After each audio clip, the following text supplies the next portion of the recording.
Hi, ഇന്ന് നമ്മളൊരു variety breakfast ഉണ്ടാക്കാൻ പോവുകയാണ്. അപ്പം നമ്മുടെ വീട്ടമ്മമാരുടെ എല്ലാം ഏറ്റവും വലിയ പ്രശ്നം ദിവസം രാവിലെ എന്തുവാ ഉണ്ടാക്കുക എന്ന ബ്രേക്ക്ഫാസ്റ്റിന് അല്ലേ.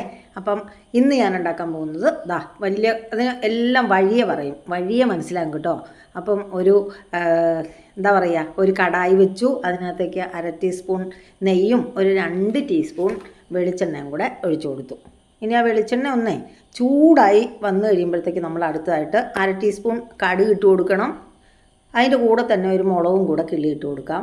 രണ്ടും കൂടെ ഒന്ന് പൊട്ടി, കടുക് ഒന്ന് പൊട്ടി ആ മുളകൊന്ന് മൂത്ത് കഴിയുമ്പോഴത്തേക്ക് നമുക്കതിനകത്തേക്ക്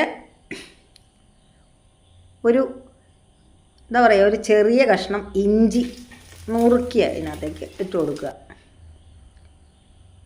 ഇനി വേണ്ടത് ഒരു 2 പച്ചമുളകാണ്. പച്ചമുളക് നീല കളറിലായതുകൊണ്ട് അത് കാണാൻ പറ്റുന്നില്ല. ചെറുതായിട്ട് നുറുക്കിയ 2 പച്ചമുളക് ഇട്ട് കൊടുത്തു. ഇനി ഇതും അങ്ങോട്ടും ഇങ്ങോട്ടും ഇളക്കി കഴിഞ്ഞാൽ അടുത്തതായിട്ട് നമ്മളൊരു സവോള ഇട്ട് കൊടുക്കുന്നത്. ഒരു മീഡിയം സൈസ് സവോള ചെറുതായിട്ട് നുറുക്കിയത്. അതൊന്ന് വഴന്ന് വരുമ്പോഴത്തേക്ക് അതിനകത്തേക്ക് കുറച്ച് ഉപ്പും കൂടെ ഇട്ട് കൊടുത്തു. ഇനി വഴറ്റി കഴിഞ്ഞാൽ അടുത്തായിട്ട് ഒരു 1/2 ടീസ്പൂണ് മഞ്ഞൾപ്പൊടി ഇട്ട് കൊടുത്തു. മഞ്ഞൾപ്പൊടിയും കൂടെ ഇട്ട് കഴിഞ്ഞാൽ അടുത്തായിട്ട് നമ്മൾ 2 മുട്ട അതിനകത്തേക്ക് പൊട്ടിച്ചൊഴിച്ച് കൊടുക്കണം. കോഴിമുട്ടയാണ് കേട്ടോ. അപ്പം നമ്മളിന്ന് 2 കോഴിമുട്ട കൊണ്ടുണ്ടാക്കാൻ പോകുന്ന ഒരു ബ്രേക്ക്ഫാസ്റ്റാണ്. കോഴിമുട്ട നന്നായിട്ട് ഇനി എല്ലാം കൂടെ ഒന്ന് മിക്സ് ചെയ്യുക. മുട്ടയും ആ ഉള്ളിയും നമ്മളിട്ടിരിക്കുന്ന സംഭവങ്ങളെല്ലാം കൂടെ ഒന്ന് മിക്സ് ചെയ്ത് പതുക്കെ അതിൻ്റെ സ്ക്രാമ്പിളായിട്ട് വരണം. അപ്പോൾ അതിന് വേണ്ടിയിട്ട് നമുക്ക് ഇളക്കി കൊടുക്കാം. ഇനി നമുക്കതിലേക്ക് 2 പിടി തേങ്ങ ഇട്ട് കൊടുക്കാം. തിരുമിയ തേങ്ങയാണ് കേട്ടോ. തേങ്ങ ഇട്ട് കൊടുത്തതിന് ശേഷം നന്നായിട്ട് അങ്ങോട്ട് പിന്നെയും നന്നായിട്ട് മിക്സ് ചെയ്യണം. നമ്മളിട്ടിരുന്ന സംഭവം എല്ലാം കൂടെ, അതായത് ഉള്ളി, മുട്ട, തേങ്ങ എല്ലാം കൂടെ മിക്സായി. ഇപ്പം നല്ലൊരു സ്ക്രാമ്പിൾ റെഡി ആയിട്ടുണ്ട്. ഇനി അതിനകത്തേക്ക് ഒരു തണ്ട് കറിവേപ്പില ഇട്ട് കൊടുക്കാം. എന്നിട്ട് ഒന്നുകൂടെ നമുക്ക് ഇളക്കി കൊടുക്കാം. അങ്ങോട്ടും ഇങ്ങോട്ടും ഒന്നുകൂടെ ഇളക്കി കൊടുത്തു കഴിഞ്ഞാണ് നമ്മുടെ മെയിൻ ഇൻഗ്രീഡിയൻറ്റ് ഇടാൻ പോകുന്നത്.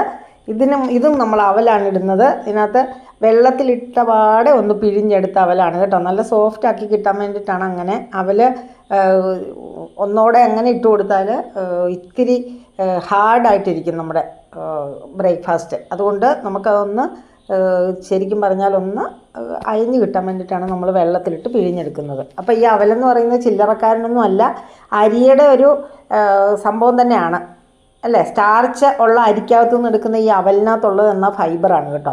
ഫൈബറിൻ്റെ നല്ല ഫൈബർ കണ്ടൻ്റ് ഉള്ള ഒരു സംഭവമാണ് അവൽ. അപ്പോൾ അതിൻ്റെ കൂട്ടത്തിൽ ഫൈബർ, പിന്നെ നമ്മളിട്ടിരിക്കുന്ന മുട്ടയാണ്. മുട്ട എന്ന് പറയുന്നത് പ്രോട്ടീൻ. അപ്പോൾ ഇന്ന് ബ്രേക്ക്ഫാസ്റ്റ് എന്ന് പറഞ്ഞാൽ പ്രോട്ടീനും ഫൈബറും ഇതിൻ്റെ കൂട്ടത്തിൽ സ്റ്റാർച്ചും കുറച്ചുണ്ട്. എല്ലാം കൂടെ ആകുമ്പോഴത്തേക്ക് ബ്രേക്ക്ഫാസ്റ്റ് നല്ല ഹെൽത്തി ബ്രേക്ക്ഫാസ്റ്റാണ്. അപ്പോൾ എല്ലാവർക്കും ഇഷ്ടപ്പെടുന്ന നല്ല ടേസ്റ്റി ആയിട്ടുള്ള ഒരു സംഭവമാണ്. മുട്ടയുടെ സ്വാദൊക്കെ കുട്ടികൾക്കൊക്കെ ഇഷ്ടപ്പെടും. അപ്പോൾ നമ്മൾ അവൽ തിന്നാൻ ഇഷ്ടമില്ലാത്ത കുഞ്ഞുങ്ങൾക്ക് പോലും ഇത് കൊടുക്കാം. പിന്നെ ഇനി നമ്മൾ പ്രായമായവർക്കാണെങ്കിലോ മധുരം ഇട്ട് അവൽ കഴിക്കാൻ വയ്യല്ലോ, വയ്യാത്തവർക്ക് നമുക്കിത് ഇതിട്ട് നന്നായിട്ട് കഴിക്കാം. അപ്പം ഏറ്റവും നല്ലൊരു ബ്രേക്ക്ഫാസ്റ്റാണ്. എല്ലാവരും ട്രൈ ചെയ്ത് നോക്കണം.